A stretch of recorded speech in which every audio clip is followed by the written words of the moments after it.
Halo semuanya, ketemu lagi dengan Roy di sini dan kali ini gue akan bahas hal-hal yang perlu kalian ketahui sebelum membeli saham GoTo. Sebelum lanjut ke videonya, jangan lupa subscribe dan nyalakan loncengnya supaya kalian gak ketinggalan. Gak usah lama-lama lagi, kita bahas sekarang.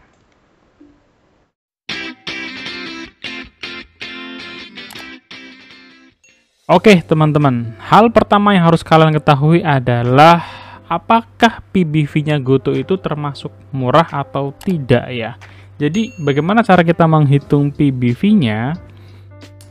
Ekuitasnya dari si GoTo ini kurang lebih di 130 triliun dan kalau jumlah saham lembar yang beredarnya 1,19 miliar, maka nilai book value-nya adalah Rp109. Dan dengan harga tertinggi dari GoTo ditawarkan di angka Rp346, kita tinggal bagi aja sih. Jadi 346 dibagi 109 adalah 3,2 kali. Sebenarnya 3,2 kali itu juga adalah adalah PBV-nya Bukalapak ketika mereka IPO, teman-teman ya.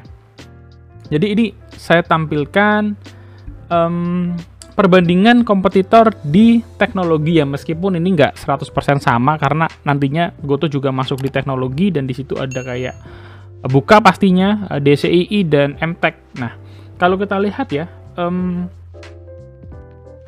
PBV-nya daripada Bukalapak itu sekarang tinggal 1,3 karena harganya memang turun, tapi ketika harganya dia start di 850 ketika IPO, itu PBV-nya juga 3 komaan gitu ya. Kalau dibandingin dengan DCI jelas jauh, yang mungkin mirip-mirip adalah MTech ya, 2 kali lipatnya di 6,5. Jadi kalau disebut murah nggak juga, karena toh Bukalapak juga waktu IPO 3,x juga ya untuk PBV-nya gitu. Terus sekarang adalah masalah dukungan institusi besar. Ini itu mau saya sangkutin ke apakah saham GoTo ini IPO untuk strategi exit dari investornya. Ini saya ambil salah satu capturean dari prospektus sahamnya, disebutkan bahwa mereka juga pada laporan 31 Juli 2021 ya, itu mendapatkan lagi tambahan modal disetor ya. Tambahan modal disetor ini jumlahnya cukup fantastis teman-teman, 100 triliunan ya. Dan kalau misalkan IPO ini GoTo hanya mengincar dana 18 triliun, pertanyaannya adalah bagaimana cara exitnya? Ada institusi besar yang sudah taruh dananya mereka 100 triliunan lebih, lalu ada IPO dengan 18 triliun disangkut pautkan dengan strategi exit dari investor. Yang menurut saya ini sulit sih, karena uang yang mereka taruh di GoTo ini jauh lebih besar dari hasil IPO yang akan didapat ini gitu ya. Jadi mungkin exitnya kalau untuk IPO yang ini saya rasa enggak ya. Mungkin di IPO selanjutnya kayak di IPO-nya di Amerika mungkin, karena mungkin bisa mendapatkan dana lebih besar di sana. Nggak ada yang tahu. Yang jelas untuk strategi exit di IPO ini saya melihatnya sangat kecil karena dana yang didapat dari IPO ini tidak sebanding dengan modal disetor dari institusi besar ini yang kita juga nggak tahu siapa. Ini dia ya, karena di masa yang akan datang GoTo punya rencana untuk IPO di bursa saham lain, makanya kayaknya lebih menarik dana yang akan didapat dari IPO di negara lain deh ketimbang IPO yang pertama di Indonesia ini.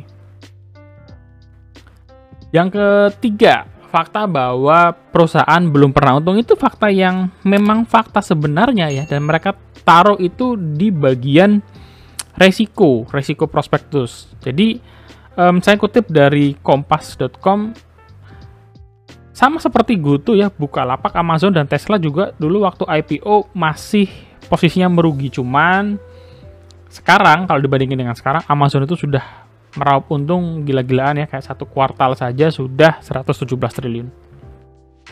Kemudian Uber, salah satu penyedia GoRide juga ya, riding online, tapi akhirnya meninggalkan Indonesia, itu juga akhirnya sudah bisa untung di kuartalnya ya. Per kuartalnya mereka sudah untung juga di tahun 2021 Q3-nya kalau nggak salah. Jadi perusahaan yang dulu berdarah-darah belum pernah untung juga, tapi sekarang mereka mulai turnaround nih, mereka mulai balik, mulai bisa menghasilkan profit. Itulah yang sebenarnya kita nanti dari saham-saham teknologi yang seperti Bukalapak ataupun Goto ini gitu ya, bagaimana mereka akhirnya bisa turnaround, mereka bisa akhirnya mendapatkan profit gitu. Uber itu mendapatkan profit setelah 12 tahun berdiri. Kalau kita flashback, Tokopedia itu dari 2009 kurang lebih sudah 13 tahun, Gojek dari tahun 2010 kurang lebih 12 tahun. Jadi seumuran dengan Uber nih.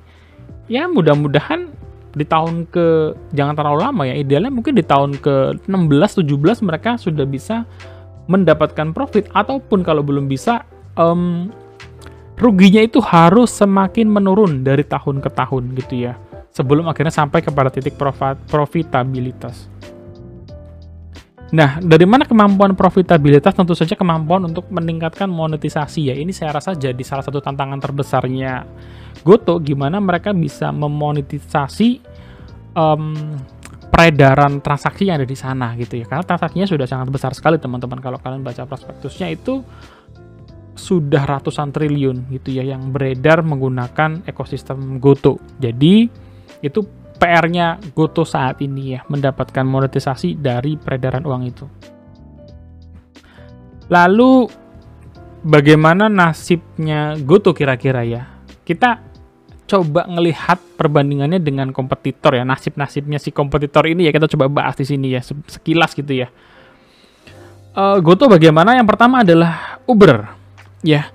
Uber itu sekarang posisinya sudah berada di harga lebih rendah dari harga IPO-nya. Ini pergerakan bulanan ya teman-teman ya, pergerakan chart bulanan supaya nggak terlalu panjang.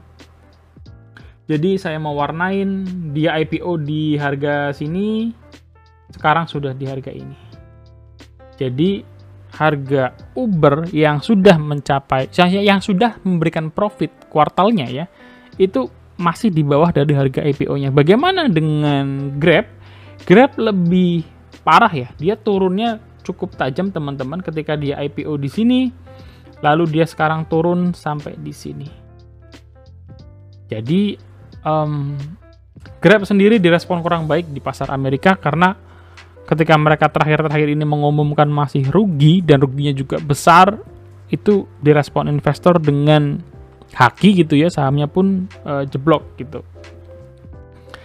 Yang jangan jauh-jauh di Indonesia adalah Bukalapak ya. Kalau kalian lihat, kalau Bukalapak ini saya buat chartnya adalah mingguan. Jadi kalau yang Uber dan Grab ini bulanan, yang Buka saya buat bulanan. Kalian bisa ngelihat ya bahwa pergerakannya Buka ini juga sangat-sangat downtrend ya, sangat-sangat downtrend, dan dari harga IPO ke harga sekarang itu kurang lebih sudah turun 70%-an teman-teman. Jadi cukup dalam gitu ya penurunannya. Dan meskipun Goto ini menyediakan mekanisme green shoe ya untuk melindungi investor, itu ada jangka waktunya hanya 30 hari dengan modal kurang lebih 15% tambahannya gitu ya dari dana IPO. Jadi kalau tekanan jualnya begitu besar gitu ya, mekanisme green shoe ini pun akan sulit gitu ya untuk bisa menghandle tekanan jual yang besar gitu ya. Tapi kalau misalkan nanti di